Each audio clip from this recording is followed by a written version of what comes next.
কে বলেছে ফ্যাশন আর স্টাইল শুধু ২০ বছরের মেয়েদের জন্য? আমি এই মিথ্যে বিশ্বাস করেই নিজের জীবনটা পার করছিলাম। ৪০ পেরোনোর পর নিজেকে বাতিল আসবাবপত্রের মতো মনে হতো।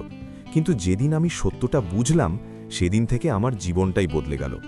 আজ আমি আপনাদের দেখাবো ৪০ আসলে বার্ধক্য নয়, বরং নিজেকে নতুন করে চেনার সেরা সময়।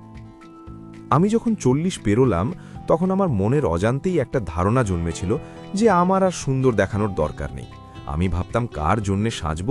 এখন তো আমি মা, সংসারের কর্তা, আমাকে কি আর ফ্যাশন মানায়? আমি আরামের দোহাই দিয়ে সব সময় ঢিলেঢালা ম্যাক্সি বা সালবার কামিজ পরতাম। রং বাছতাম সব সময় কালচে বা ম্যাড়মেড়ে, যাতে কারো নজরে না পড়ি।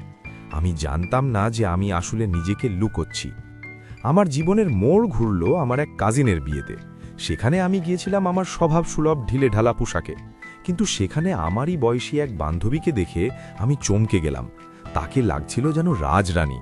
তার পরনে সাধারণ শাড়ি, কিন্তু কি অসাধারণ তার ব্যক্তিত্ব! তার পাশে দাঁড়িয়ে নিজেকে খুব ম্লান মনে হচ্ছিল। সেদিন রাতে বাড়ি ফিরে আমি ইউটিউবে ফ্যাশন নিয়ে ঘাটাঘাটি শুরু করলাম। হঠাৎ আমার চোখে পড়ল একটি ভাইরাল ভিডিওর টাইটেল, ৪০ বছর বয়সেও তরুণী দেখানোর উপায়, fashion mistakes that make you look old. এই ভিডিওটা এবং আমার বান্ধবীর সেই লুক আমাকে ভাবতে বাধ্য করল। আমি সিদ্ধান্ত নিলাম, আর নিজেকে অবহেলা নয়, এবার বদলানোর পালা। আমার পরিবর্তনের প্রথম ধাপ শুরু হলো আমার আলমারি থেকে। আমি লক্ষ্য করলাম আমার বেশিরভাগ কাপড়ই আমার সাইজের চেয়ে ১ বা ২ সাইজ বড়। আমি ভাবতাম ঢিলে কাপড় পরলে আমাকে স্লিম দেখাবে, আমার মেদ ঢাকা পড়বে, কিন্তু এটা ছিল আমার সবচেয়ে বড় ভুল। আমি শিখলাম, ফিটিং মানে টাইট কাপড় নয়, ফিটিং মানে হলো যা আপনার শরীরের গঠনকে সম্মান জানায়। আমি আমার দর্জিকে দিয়ে আমার ব্লাউজ এবং কুর্তিগুলো শরীরের মাপে ঠিক করিয়ে নিলাম, বিশেষ করে শাড়ির ব্লাউজ। আগে আমি ঢলঢলে ব্লাউজ পরতাম, যা আমার লুকটাকে ভারী করে দিত। কিন্তু যখন আমি ভালো ফিটিংয়ের ব্লাউজ আর সঠিক ফলের শাড়ি পরলাম, দেখলাম আমার হাঁটা চলাতেও একটা আত্মবিশ্বাস চলে এসেছে। কুর্তির ক্ষেত্রেও তাই। আমি সোজা কাটের কুর্তি বেছে নিলাম, যা আমাকে একটা লম্বা এবং স্লিম লুক দিল। আমি বুঝলাম, কাপড় শরীর ঢাকার জন্য নয়, ব্যক্তিত্ব ফুটিয়ে তোলার জন্যে। রং নিয়ে আমার একটা অদ্ভুত ভীতি ছিল। আমি ভাবতাম বয়স হয়েছে, তাই এখন আমাকে হালকা বা মলিন রং পরতে হবে। কিন্তু আমি জানতাম না যে ভুল রং মানুষকে বয়স্ক দেখায়। আমি আমার বান্ধবীর পরামর্শে প্যাস্টেল শেডগুলো ট্রাই করা শুরু করলাম। হালকা পিচ, ল্যাভেন্ডার বা পেস্তা সবুজ, এই রঙগুলো পরলে আমার ত্বক যেন উজ্জ্বল হয়ে উঠল। এগুলো আমার মুখের ক্লান্তি ঢেকে দিত। আর রাতের পার্টির জন্য আমি বেছে নিলাম নেভি ব্লু, বটল গ্রিন বা ওয়াইন কালার। এই গাঢ় রঙগুলো আমাকে একটা রাজকীয় বা রয়্যাল লুক দিল। বিশেষ করে গোল্ডেন বর্ডারের শাড়ি পরলে আমাকে এতটাই মার্জিত লাগতো যে আমি নিজেকে চিনতে পারতাম না। আমি বুঝলাম, সঠিক রং হলো মেকআপের মতো, যা ন্যাচারালি আপনাকে গ্লো দেয়। আমি আগে কুর্তি পরতাম শুধু আরামের জন্য, কিন্তু এখন আমি কুর্তি পরার সময় ছোট ছোট ডিটেলসে নজর দিই। আমি দেখলাম গলার ডিজাইন বা নেকলাইন মানুষের পুরো চেহারা বদলে দিতে পারে। আমি ভি নেক বা বোট নেক কুর্তি পরা শুরু করলাম। ভি নেক পরলে আমার গলা লম্বা দেখাতো এবং মুখটা স্লিম লাগতো, আর বোট নেক আমার কাঁধের শেপ সুন্দর করে তুলত। হাতার ক্ষেত্রে আমি 3/4 বা কোনোই পর্যন্ত হাতা বেছে নিলাম। এটা যে কোনো বয়সের নারীর জন্য একটা ক্লাসি চয়েস। আমি এখন আর বড় বড় প্রিন্টের কুর্তি পরি না, যা আমাকে ভারী দেখায়। আমি ছোট ছোট ফ্লোরাল প্রিন্ট বা একরঙা কুর্তি পরি, সাথে একটা সুন্দর ওড়না বা দুপাট্টা। এই ছোট পরিবর্তনগুলো আমাকে অনেক বেশি মডার্ন এবং রুচিশীল করে তুলল। গয়না নিয়ে আমার ধারণা ছিল অনুষ্ঠানে গেলেই গা ভর্তি গয়না পরতে হবে, কিন্তু ৪০-এর পর এটা একটা বড় ভুল। আমি শিখলাম, লেস ইজ মোর। আমি আমার ভারী নেকলেস আর বড় বড় ঝুমকাগুলো তুলে রাখলাম। তার বদলে আমি কানে ছোট মুক্তার দুল, গলায় একটা পাতলা চেন আর হাতে একটা বা দুটো সুন্দর বালা পরা শুরু করলাম। শাড়ির সাথে একটা ছোট্ট টিপ, ব্যাস। এই ছিমছাম সাজ আমাকে অনেক বেশি অভিজাত করে তুলল। ভারী গয়না পরলে মানুষের নজর গয়নার দিকে যায়, কিন্তু হালকা গয়না পরলে নজর আপনার মুখের দিকে যায়। আমি চাইতাম মানুষ আমাকে দেখুক, আমার গয়নাকে নয়। এই সিম্পলিসিটি বা সরলতাই হলো ৪০-এর পর আসল সৌন্দর্য।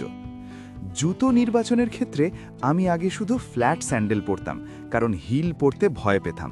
কিন্তু ফ্ল্যাট স্যান্ডেল পরলে আমার হাঁটার ভঙ্গিটা কেমন যেন নুয়ে পড়তো। তখন আমি খুঁজলাম এমন কিছু যা আরামদায়ক কিন্তু স্টাইলিশ। আমি লো ব্লক হিলস এবং ওয়েজেস আবিষ্কার করলাম।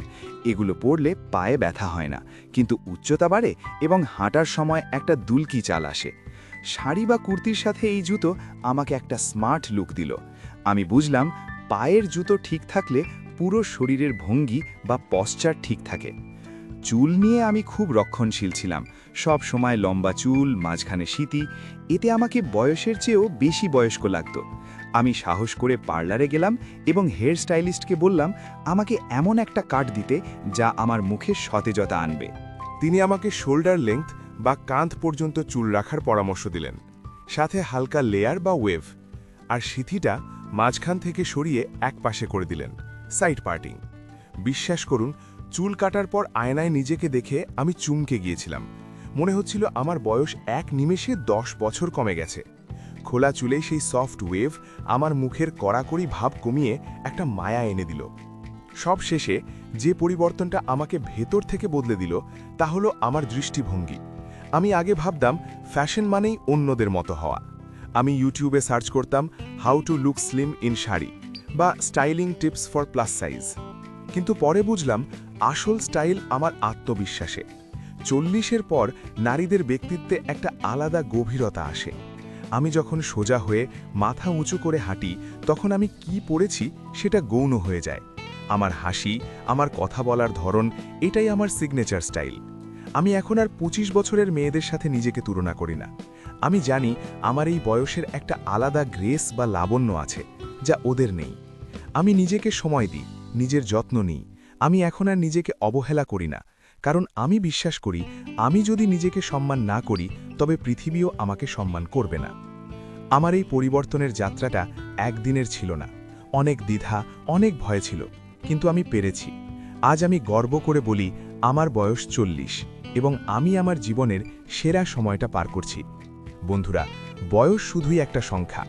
আপনি যদি মনের দিক থেকে তরুণ থাকেন তবে ফ্যাশন আপনার দাস হয়ে থাকবে। নিজেকে ভালোবাসুন, নিজের জন্য সাজুন। সমাজ কি বলল তাতে কান দেবেন না। যদি আমার এই গল্পটি আপনাদের ভালো লেগে থাকে বা আপনাকে একটুও অনুপ্রাণিত করে তবে ভিডিওটিতে একটি লাইক দিন। আপনাদের একটি লাইক আমাকে বুঝতে সাহায্য করে যে আমি একা নই। আর ফ্যাশন, লাইফস্টাইল এবং নারীদের আত্মবিশ্বাসের এমন আরও গল্প শুনতে আমাদের চ্যানেলটি সাবস্ক্রাইব করে বেল আইকনটি বাজিয়ে দিন। আমাদের চ্যানেলের নাম ভালোবাসার গল্প। এখানে আমরা শুধু বাইরের সৌন্দর্য নয়, মনের সৌন্দর্য নিয়েও কথা বলি।